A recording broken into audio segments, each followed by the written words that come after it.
What's up, fanboys and fangirls? Welcome to episode 17 of the Reviewpoint podcast, coming to you, of course, from fanboysanonymous.com. I am Tony Mango. I'm joined tonight by Caroline Oliveira. Hello. We're going to talk about Mission Impossible Rogue Nation. Now, just to give you a little backstory of what the hell Reviewpoint is, it's pretty simple. It's just kind of a review thing. We talk about what we think was a hit, a miss, positives, negatives, etc., etc. That's an easier way for us to review stuff instead of having to go beat by beat and, kind of doing it like that. But also need to remind everybody that we will be talking about some spoilers here. So if you have not seen the movie yet and you don't want to know what's happening, bookmark this, go watch the movie, then come back and listen to us. Or if you don't care, then listen to us ahead of time, but just don't blame us because, we told you. So overall first impressions, what did you think about the movie? Well, I would just want to say right from the get-go that action movies are not like my forte. So I might be saying stuff that you guys would be like, oh, she has no idea what she's talking about. So just give me a break. I actually liked it. I went in not really having any high hopes. I had some high hopes because I really love Simon Pegg. But I was really unsure. I mean, it's a good action movie, and I feel that you don't really have to be a Mission Impossible fan to enjoy it. I mean, I haven't seen all the movies, and I could follow fairly easily, and it was okay. I mean, it was a good action movie. Which ones have you seen? I've seen the first one that I actually rewatched today, and oh man, that one is so bad. It's pretty damn boring. I saw Ghost Protocol, and I saw... Oh, wait. Ghost Protocol was the fourth one, wasn't it? Yeah, that was the one that came before this. Yeah. So, I watched the first, the second, and Ghost Protocol. It's the second one with all the doves and... Yes, that one I actually watched when I used to live in Brazil in an English class. And I still have no idea why they picked this movie. Because it's not like it's really dialogue heavy, but I mean, I remember watching it and... No, and it's not a classic Well, I guess, really yeah, it really is. But, Tom Cruise climbing cliffs and doves flying, that's America. If you are interested, by the way, anybody listening, in our 4 Real Movie Club that we did the 4 Mission Impossible movies that come before Rogue Nation, and essentially the second film breaks down to us talking about how handsome Tom Cruise is with that long hair. Especially Sean, he's just kind of like, yeah, he's hot. Oh, Sean. But I gotta say I like the movie too. I think that overall these movies keep getting better. Yeah. Like the first one's pretty tough to get through. Yeah. And the second one's kind of goofy and but it's a little bit more entertaining. The third one's legitimately just better, and Ghost Protocol kind of starts getting into a better rhythm, and I think that this one kind of carries that over. I really like, on top of it, that they keep this continuity going a little bit. In the third film, they're dealing with his wife, and then one of the big storylines in Ghost Protocol is the whole what happened to his wife, and at the end of it, they introduce that he's looking for the Syndicate, and then bam, that's our plot for this one. It's the Syndicate, yeah. And they even reference back that the missile hit that one part of that one building, I can't remember the name of it, in this movie. That was kind of cool. I thought that was a hit. Yeah. But for those who don't know what the movie's about, quick little breakdown. Well, all right, if you don't know what the Impossible Mission Force is, then you're really going to be lost. But essentially, Tom Cruise, Ethan Hunt, he's our main spy. He works for the Impossible Mission Force, which is kind of like an offshoot of the CIA. They're not officially like the NSA, but they sort of are.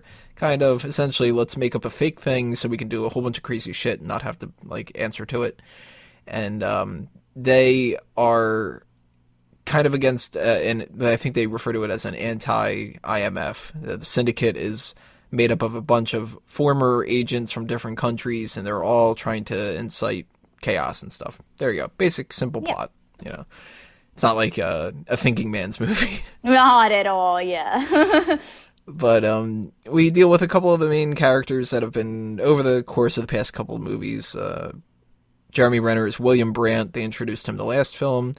Simon Pegg, you mentioned earlier, he's Benji Dunn. He's kind of the Q, essentially. You got Luther, not Luther. Luther yeah. Stickle. I'm flashing back to Pulp Fiction. Oh, I was like, he's not that. He's Marcellus. But Marcellus! He does not look like a bitch. In the fifth, your ass goes down, Solomon. He is back as Luther Stickle, Ving Rhames. We've got the obligatory, you gotta have the main female character, that's Ilsa Faust, and I don't remember who plays her, because I don't remember if I've ever seen her in anything, but...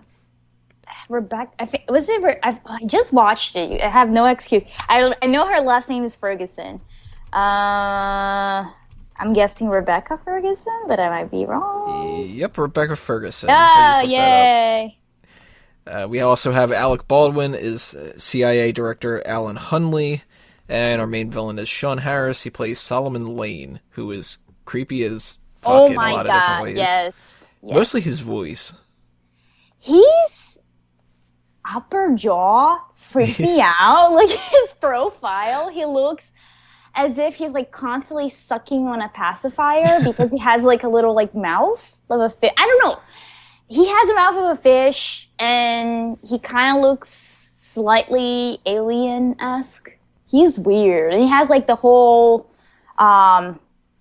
Steve Jobs wardrobe thing going on. He's bizarre.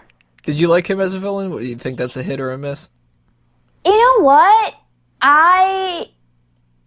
And I'm sorry, everybody who is a big fan of Mission Impossible, but I cannot help it but compare it to the Bond movies a lot. Mm-hmm. And the one thing that I love in the Bond movies are the villains.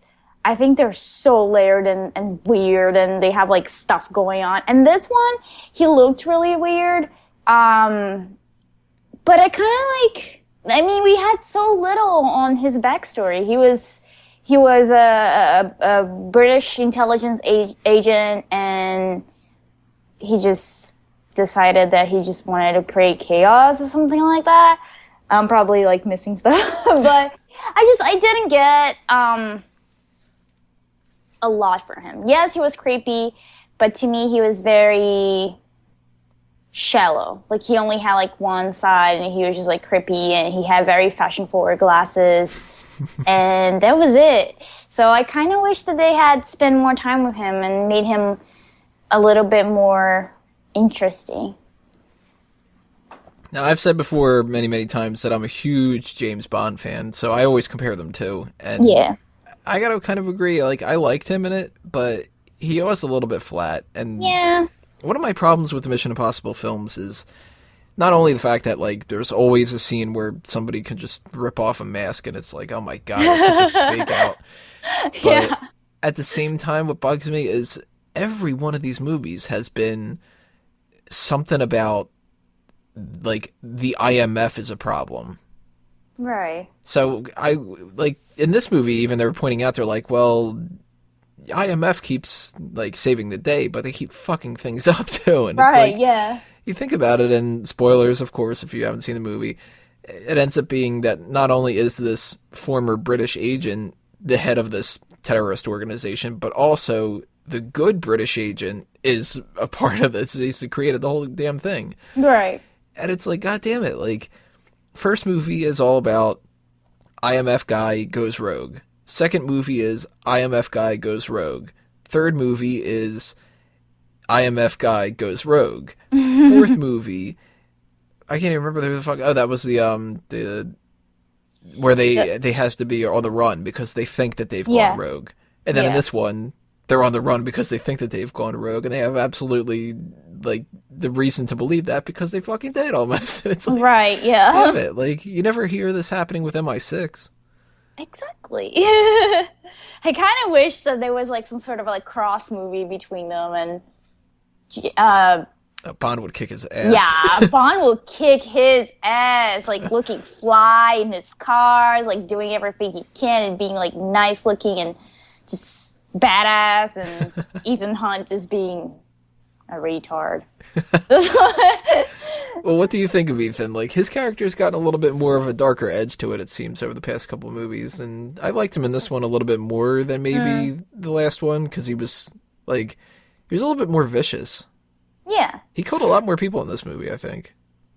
Yeah, right? I wasn't sure if I was imagining things, or maybe I'm seeing too much horror, but I felt that this movie overall was way more violent than the other ones. Like, even when Elsa kills the Bone Doctor, like, that was, like, we didn't see, like, a big gruesome death, but it was kind of, like, cringe worth it. Like, it was like, oh, okay, they went there.